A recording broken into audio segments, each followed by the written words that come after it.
Buonasera, mi chiamo Ben, come ti chiami? Oh, just kidding. So just in case you tuned in and thought you had tuned in to Steam in Italiano, that's not here yet. Hopefully it's coming soon. This is actually from the vault, from the NuMinds vault, where we dig out the greatest hits from the NuMinds curriculum toolbox, the oldies and goldies from years and years of NuMinds curriculum development today. I know week 1 I did a lesson from Codes and Ciphers, but I just can't help myself. It's one of my favorite units. And actually this particular activity I alluded to, if you go back to, I think it might be episode 2, called a Scytale Cipher. And so actually me opening in Italian is there's kind of a relevant link there, because this was a particular cipher. Historical records show it was used in ancient Greece, but also among the Spartans, part of the Roman era. And of course they didn't speak Italian, but they did speak Latin, which is, the roots of modern day Romance languages such as Italian. So I'm really excited about this project. It's very hands-on. It's kind of very old school in a way. It's a cool way to scramble up messages with very simple materials. So I'm experimenting with a new thing here as well. I'm going to flash up a little material screen for a moment. So if you're watching the recorded video, great opportunity to hit the pause button. Go grab these things. They're real simple things. I'm going to let you see the list first. Give you a chance to grab what you can from the list. Like I said, pause it if you're watching the recording. And then I'll show you examples of those items as well. And we're going to jump right into the activity. Okay, so here we go. Let's first get this new material screen up for you.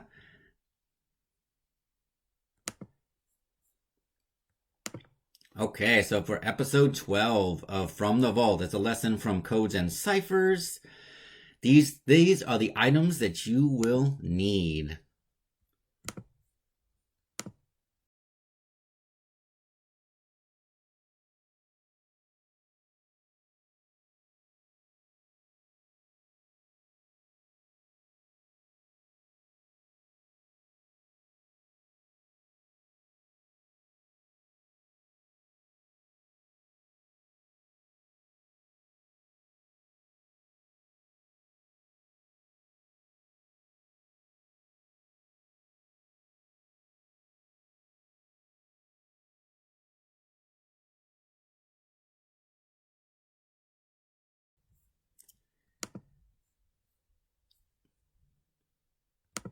Okay, I am back. How'd you like that interlude music, by the way? I keep talking about our NuMinds TV shows needing their intro and outro musics, but I thought a little interlude there as well while you're viewing and perusing the supplies list was kind of fun. Okay, so let's look at those supplies again. I've got them here behind me, so I'm gonna be grabbing those things. So some kind of long rod or cylinder, again, specifically designed activity for stuff that you can grab around your house. Okay. All right, we got Miss Kristen on, putting up links to the materials and things like that. Mr. Justin likes my smooth jazz. All right, so here's what I mean by cylinder. Now, I did not go to the fancy schmancy store and buy specific supplies for this. I went into my garage and found everything I needed. Of course, as with anything you're doing with NuMinds TV, get the permission of your parent before you grab or use anything. Okay, and if you're at school watching this in the future, same thing with your teacher. Okay, so here's what I mean by a rod or a cylinder. These are just 2 wooden dowels. Okay, and I am working on lighting, my friends, but here are 2 wooden dowels, 2 identical ones. Okay, right here, just in case you can't find something like that, look what I got. It's a curtain rod. It's an old curtain rod that was just sitting in the garage, which actually is a perfect thing to use for this activity as well. What else? And then similar, this is some kind of, I don't even know what it's from, to be totally honest with you. It was in the garage. It's a metallic rod. It's a cylinder. It's long. It fits the bill. Okay? Because for this particular cipher, we need a rod because we're going to be wrapping a material around it, putting our message in plain text on that material, and then when we remove the material from the cylinder, that's when the cipher is created. So, first finish of the materials list and then a little history lesson on ciphers. Okay, what else do you need? A long strip of paper. Okay. So what I did was I happen to have in my little supply area kind of a large construction paper size thing. And so I just cut it into a strip like this, okay? But listen, if all you have is computer paper, that's fine too, okay? Just make sure that at least one side is blank because you're going to be writing on it, okay? Some scissors to cut out that strip. Some Scotch tape is going to come in really handy. And then something to write with. It can be a pen, it can be a marker, it can be a colored pencil. Something to write with is all you need. Okay, so a little lesson in ciphers and codes. Now, we talked about this in the earlier episode as well when we did the Caesar cipher. So, first of all, a cipher, the definition of a cipher is when a message, a plain text message is scrambled up by replacing each individual letter, okay? The technical definition of a code, like when you hear the term secret code, is actually when an entire word or concept or even a phrase is replaced with something else, okay? So Morse code, which we're all familiar with, that uses dots and dashes to replace letters. Technically, not to be the party pooper, but that's not a code, it's a cipher. Why? Because they're replacing individual letters, right? Not entire words. But it's just kind of a technicality. We use those kind of interchangeably. But within the world of ciphers, there's another distinction to make. Okay, so remember how when we did the Caesar cipher, and if not, go back to episode 2. I hope I'm quoting that episode right. We can get it in the notes. If not, each letter of my original plain text message was replaced by another letter using the Caesar wheel, or we created the table as well, right? Okay, that's called a substitution cipher because you're replacing the letter with a totally different letter or symbol, okay? You're actually removing the original plain text letter and replacing it with something else, right? So you can replace with numbers. A substitution cipher can have random symbols. The only qualification is that you and whoever needs to decipher it are using the same key. So if you want to do a squiggly with 3 dots to represent an A, you have the freedom to do that in a substitution cipher as long as whoever is going to read your message has that same key, okay? So just keep that in mind. But today's cipher is an example of something a little bit different. It's called a transposition cipher.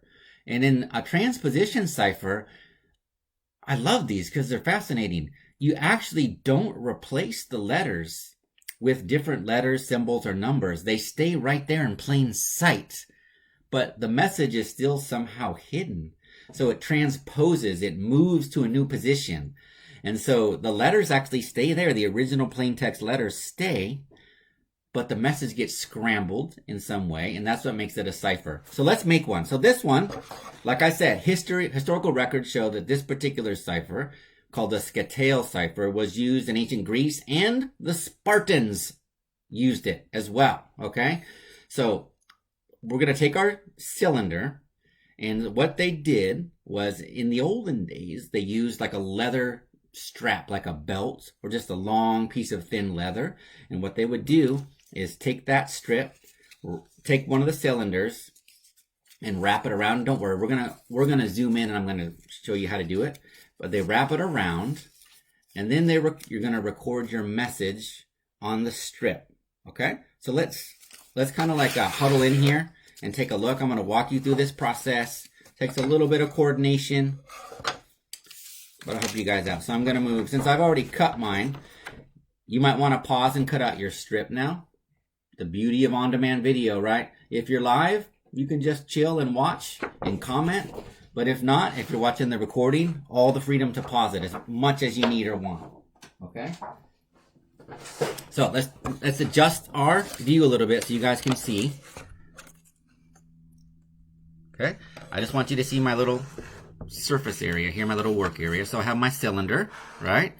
And I have my strap. So the first thing you want to do is I'm going to go to the very end of the strap. I want to put a little bit of tape there so that it doesn't slide around. I want it to cooperate while I'm wrapping it around my Scytale, which just means cylinder, okay? So here we go. I got it taped, so now that it's steady, you see that? And then I'm just wrapping it around. I only need tape on the ends. See how I'm doing that? I'm just kind of lining up so that each wraparound kind of lines up with the previous wrap.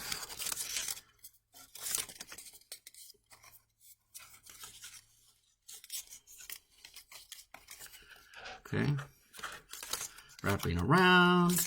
It does not have to be perfectly aligned, by the way. It will still work. But it is one of those cases where the closer to aligned, the better, right? If this were like a 5-point excellent scale, I'd say it's probably like a 4 in terms of how important it is to have aligned. So if you've got little fingers, this could be a moment to get some help from a parent just to help you with this wrapping part. Okay, see how I got to the end now? I'm going to get another little piece of tape. And I tape that end, okay? So now I'm going to scan back and forth. So I have my strap wrapped around my cylinder, okay? Now what? Well, now I'm going to write my message. So here's what I'm going to do. So it's easier for you guys to see. I'm going to go ahead and use a marker. So let me grab my marker.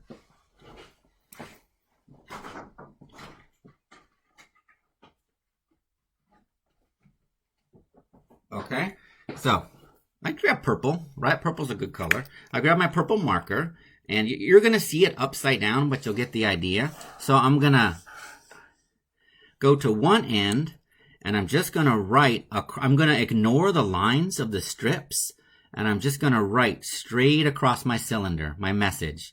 And I can go, I'm going to intentionally do one letter per strip, just kind of straight across, as if this were just a straight piece of paper. And when I get to the end here, no problem. I'm just going to go down to the next line and kind of keep writing my message. Okay? So here we go.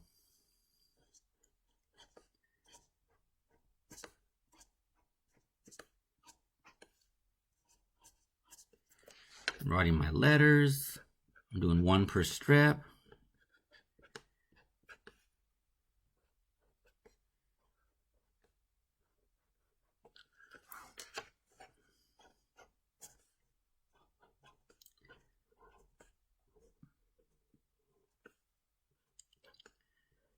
Okay, so since we're kind of playing spy here, the message I wrote is, see if you can read it. You should be able to read it now. So it says, meet me at New, and then I had to go on the next line, Minds TV. Meet me at NuMinds TV. You guys see that? Okay, now that's my message, right? So I've written, just remember what it's called? Remember what it's called when you're just writing the regular message in regular plain old language, called plain text. So this is my plain text message.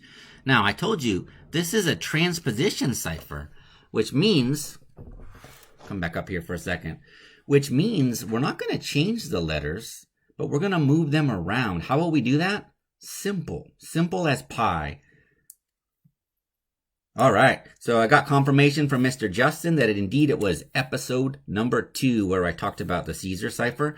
So this one and the Caesar cipher episode would be great back-to-back episodes, or if you're really into codes and ciphers, to get both of those on your playlist and do the activities. So, all right, I just disconnected the tape from my cylinder.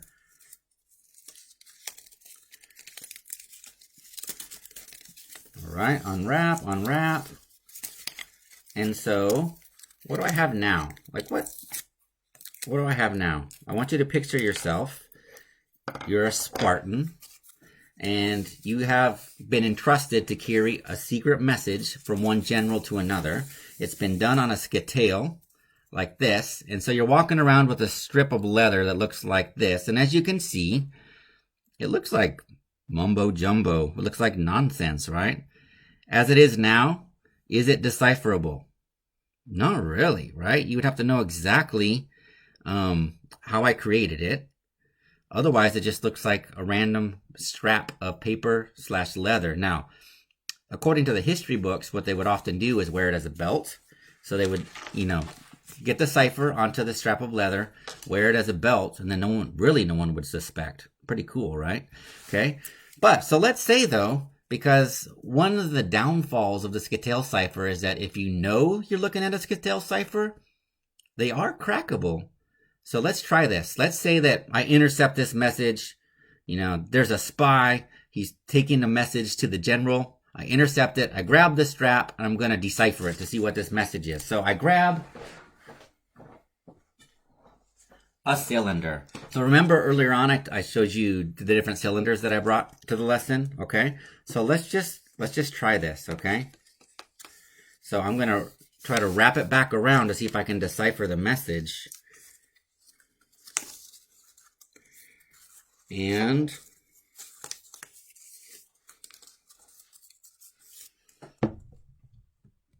so you guys can kind of see how this is looking. And I have to admit, it's not looking good for the code cracker, for the cipher master, because look, did that crack our message? No. Why do you think? Hey, Miss Samad from Lebanon, welcome. She needs to take the Codes and Ciphers unit too. So listen, why do you think I did everything in reverse, right? Shouldn't it reveal my message now? Huh. Any thoughts out there? Like, why didn't it work? I grabbed a cylinder. That's all Mr. Ben said we needed was a cylinder. Okay. I know. So if you're watching the recording, pause now and think about that. Think about that really hard. Why would wrapping it around another cylinder not decipher it? Okay, well, what properties do these cylinders have? Let's kind of look at two of them. Okay. Difference between these two cylinders. Okay. Let's think a little bit of math. So yes, definitely their length is different, right? But length is not the factor in this case. What's another property that they have that's different? Okay. Yeah, you're right. How wide they are. And for a 3D object, for a cylinder, we would call that kind of its diameter. So look, I'll try to go right at the camera. That's the diameter of the one that we use to create the cipher. And we're not going to be able to see. Oh, here, let me take the cap off of this. I want to show you guys the diameter of the other one. And maybe we can even do side by side. Okay. That's the diameter of the second one that I tried to use to crack it. Here's the first one again. Okay, interesting. So a property of the cylinder that we use is its diameter that seems to matter. It seems to make a difference in whether we can crack the cipher or not.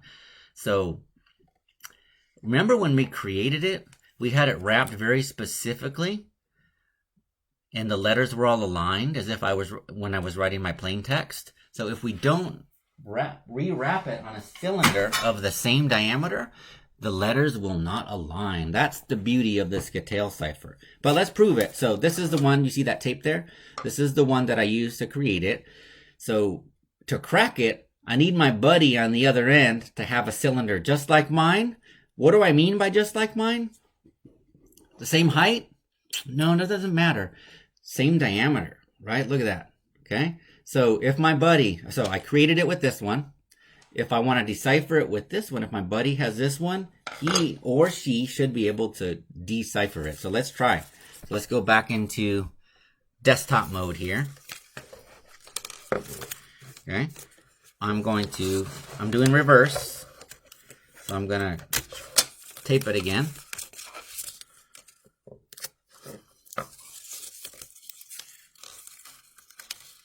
Best I can. All right.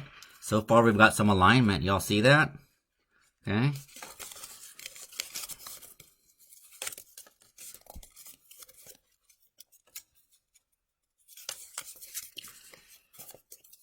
Wrapping.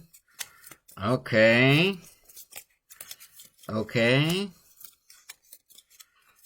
Now, just talking out loud as I'm finishing this wrap, if you and a buddy, even if you are kind of stuck at home right now in homeschool mode, in lockdown mode, if you and a buddy both watch this video and you could somehow guarantee that you both had a cylinder of the same size, right? If you're using the same object, you could technically send each other coded messages through the mail, right? You could create your Scytale Cipher, stick it in the old-fashioned mail, and when they received it, they could decipher it even shoot a little video for you to show that they could do it. Okay, so I want to show you we've had success. So I just rewrapped this message on a new cylinder.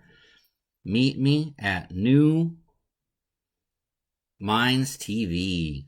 Success. Okay, I love it. I love it when we can kind of like go old school, but at the same time discover a whole new world of play with words and messaging and language. It's a lot of fun. So we hope that you like these lessons we're pulling out from the vault. Codes and Ciphers is one of my favorites. I've been teaching different codes and ciphers for many years, and this is really just the tip of the iceberg. And these units are available for teachers, for parents to get and to really dig in with more activities. There's layers and layers of activities to do. But guys, thanks for tuning in to NuMinds TV and trying out the cipher. If you create a cipher, a Scytale Cipher, and you want to mail it to us at NuMinds, man, we'd be over the moon to decipher it and post it on social media, even make a little video for you. And we can mention you or not, depending on your preference. But remember, for us to crack it, what do we need? We need to know the diameter of the Scytale that you use. So don't forget to neglect that information, okay? Thanks for tuning in to NuMinds TV, real inspired learning for everybody. And pursue your passions until they become your talent. See you guys tomorrow.